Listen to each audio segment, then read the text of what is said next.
Chapter 7. The sun was still above the trees when Jim reached his cabin. He would have time to skin his fur before dark. The weasels were comparatively easy. A dozen tiny stretchers made the year before stood in the corner of the camp. They were narrow, pointed slats, tapering out to an inch or more in the width at the base. When he had wet the blade of his big jackknife, he slit the first ermine around the hind legs and worked the hide off over its head. The skin, inside out, was then pulled over a pair of stretchers, and a wedge was driven in between them to stretch the pelt tight. This ended the job, since ermine skins were sold with the fur inside. There was more science to dressing the mink. The actual removal of the skin was done in much the same way, but once on the long stretcher, the pelt was tacked down and placed on a rack outside to freeze. Jim left it there for half an hour or more, while he brought in firewood and started supper. When the hide was stiffly frozen, he brought it in, and took a dull-case knife and scraped it clean of fat. High above the stove, there was a roll of poles for drying clothes. With this, Jim laid the mink hide and left it to dry for several hours. Just before bedtime, he got it down and turned the pelt with the fur side out, again tacking down the legs and tail. The mink skin would stay on the stretcher 2 or 3 more days till the nose grew hard. This was the accepted sign the fur was cured. According to Jim's reckoning, the next morning was the 8th of November. A full week had passed, and less than half his traps were set. However, the weather remained clear and cold, and he meant to make the most of it. Filling his pack with rations for several days, he made a bundle of fish for bait, and took his bedroll and axe and rifle, and crossed the river on the ice. In a few moments, he was picking up the blazes on the trail to Whitefish Lake. It was a sparkling, bright day when the sun was up, well below freezing, but not too cold to work along the trail in comfort. As he came to each cubby, Jim set his trap methodically and pushed on without wasting time. 4 or 5 whiskey jacks followed in his wake, attracted by the fish. Their constant scolding kept him company for several miles until he turned and caught one of the birds trying to steal the bait out of the trap house. With a growl of righteous wrath, Jim brought up his rifle and blew the marauder into eternity. After that, they left him in peace for a while. As he crossed the portage from Whitefish to Porcupine Lake, he saw the snow dotted everywhere with the tracks of snowshoe rabbit. It looked like a good rabbit year, and that meant a good season for fisher and fox. It was, he remembered, 4 winters since the last plague. Every 7th year, the rabbits multiplied to such numbers that a disease spread among them and killed them by the 1,000. Then all game became scarce. Most of the fur-bearers were too wise to touch a sick rabbit, and so, in the plague years, they either starved or migrated out of the country. Twice the trail was crossed by clean, dainty prints of foxes, and half a mile further on, Jim came to a fisher track. He took special pains with the traps along that part of the line, setting the bait high and making sure the cogs were heavy enough to hold a large animal. He made no stop for lunch, but plodded steadily along the shore of Porcupine Lake. The whole surface of the pond was a solid sheet of 4-inch ice, and he crossed on the eastern end without difficulty. From there, he worked on down to the outlet stream, reaching the new Porcupine River camp just as dusk was falling. It was the coldest night so far that winter. Even with a roaring fire reflecting its heat into the lean-to, and the thick, soft folds of the eiderdown wrapped round his body, Jim had trouble keeping warm. He was up before dawn and ready for the trail. All day he set traps down the Porcupine and got back to the lean-to only at supper time. To vary the monotony of his diet, he shot a couple of rabbits, and with their meager flesh he prepared a rather flat-tasting stew that night. He ate it more from a sense of duty than with appetite. "Needs an onion," he remarked to himself. Don't know how foxes and such get to like rabbit without onions. Being alone in the woods for weeks on end was no new experience for Jim. It was one of the hardships of winter trapping that one simply had to get used to. He missed Lindsay and their good-natured brotherly arguments. When he was busy, the solitude wasn't so bad, but at night, between supper and bed, he had to invent ways to occupy himself. Sometimes he whistled or hummed the tunes of the old plantation songs. Stephen Foster melodies are as much loved in Canada as in the South, and Jim's favorite was Swanee River's Darling Nellie Gray and Old Black Joe. More satisfying still was the fun of reciting poetry. During his brief sessions at the little school in Akina, Jim had gotten hold of a collection of Robert W. Service poems. There was a rugged masculine ring to the lines that stirred the boy's imagination. He liked their rough northern background and the adventurous stories they told. Most of them he had learned by heart. Striding along the trail or sitting by his campfire, he could reel off whole pages of the shooting of Dan McGrew and other frontier sagas with hardly a pause for breath. Tonight, after he had stirred up the fire against the cold and threw on a couple big logs, he squatted at the entrance of the lean-to and declared men of the high north to the mounting flames. Can you remember your huskies all going, barking with joy in their brushes in air, you and your parka, glad-eyed and glowing, monarch your subjects, the wolf and the bear? Monarch your kingdom, unravished and gleaming, mountains your throne and a river your car.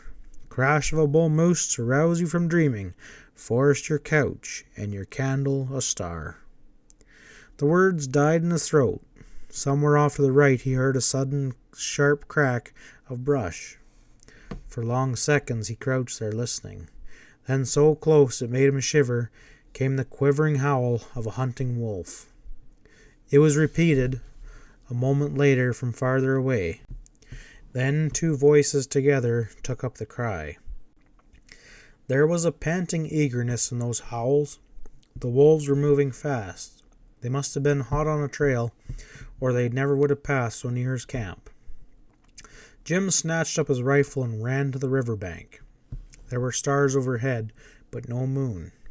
The ice stretched dim and ghostly to the right and left. He turned west in the direction from which he had heard the sounds and went swiftly along in the shadow of the woods. After a minute or two he came to a bend in the shoreline, beyond which he remembered the stream widening to a small pond. For the next few steps his view of the river ahead was cut off by a clump of spruce, but even before he had passed them he knew the end of the hunt was near. A new sound had reached him through the trees, a snarling, breathless noise of struggle. He gripped the rifle tighter and ran forward, till the ice-covered pool spread out before him. In the middle of this open space, not 30 yards away, he saw a hurtling dark mass around which gray shadows circled and fainted. 3 caribou stood at bay, their rumps close together, their lowered antlers forming a loose, shifting ring of defense. Just out of reach, the wolves galloped and whirled, trying desperately to breach that wall of tossing horns. As the boy watched, 2 of the gray killers made a snarling rush at one of the smaller caribou, and a third awaited his opening, leaping in to take a harassed deer on the flank. While the attacker was still in mid-spring, he was caught by the lightning-like swing of the big bull's antlers and tossed a dozen feet. Jim had already levered the Winchester. When the wolf landed on the ice, half stunned, he took a quick sight and pulled the trigger. At the crack of the report, 4 huge gray shapes raced for the bush. The 5th lay in a still, sprawling heap where the bullet had stopped him. As the boy moved out towards the middle of the pond, the caribou bull lifted his muzzle into the wind and gave a long, whistling snort. Then he shouldered his cows towards the far bank and trotted off behind them in triumph. Jim circled the gray body cautiously. When he was certain the beast was dead, he took hold of one of the hind legs and dragged it behind him to camp.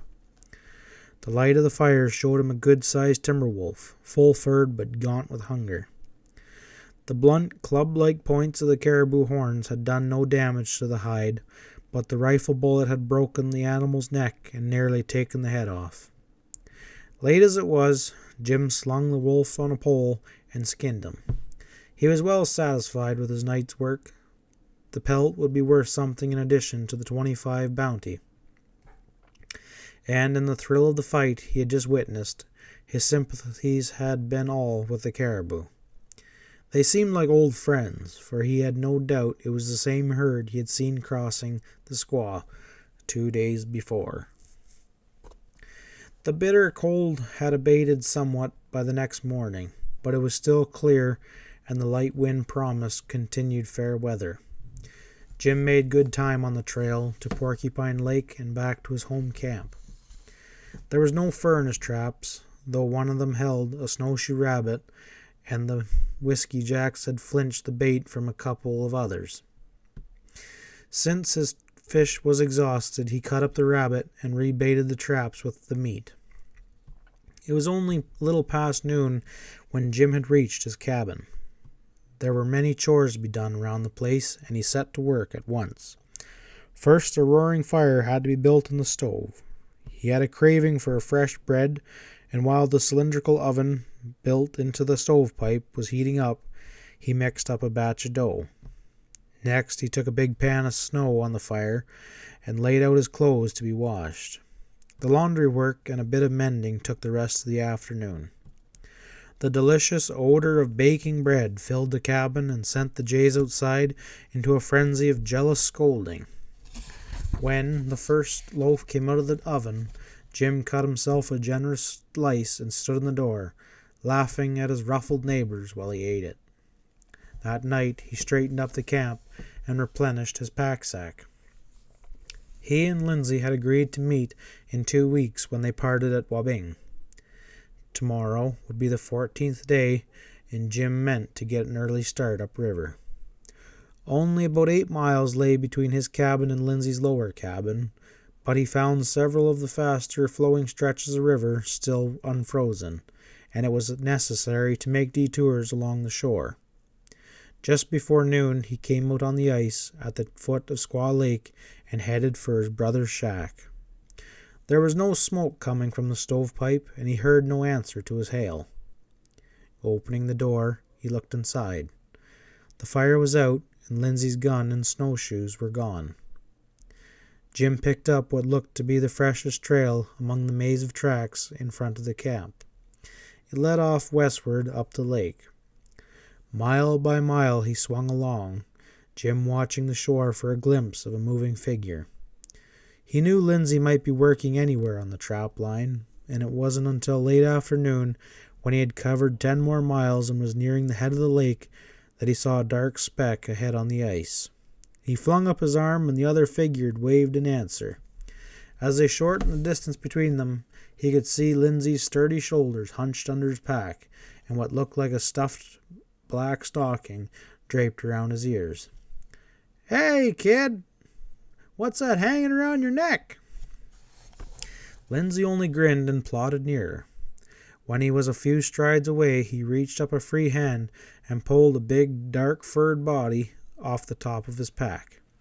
"Say!" cried Jim. "A fisher! Boy, are you lucky!" Lindsay was beaming. "Just got him an hour ago," he said. "Up in that cubby at the head of Clam River. I set a number 4 there and a rabbit for bait. He was in clear up to his shoulder." A fisher is a trapper's prize catch. It is a slim, long-bodied animal with a head somewhat like a cat and a sleek tail tapered to a point. Unlike the mink, it is a land animal, living on rabbits and other small game. Its habits are like those of its cousin, the marten, although it's longer and finer furred. In color, it may run all the way from brown to a dark gray to a jet black. Jim ruffled the silky brown fur admiringly. "Too bad he ain't a couple shades darker," he remarked. "Be worth a lot of money if he was a black one."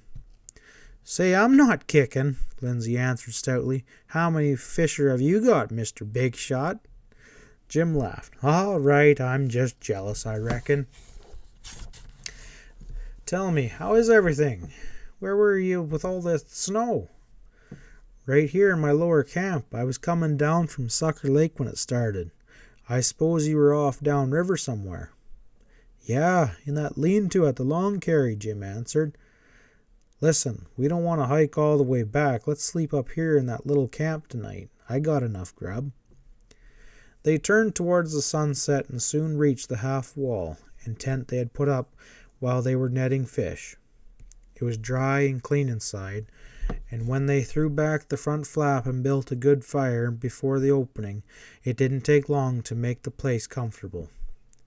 All right, said Jim, while the firewood and fresh bedding were brought. I'll get the supper. You start in right at the beginning and tell me everything that's happened. Lindsay's 2 weeks had been fairly uneventful.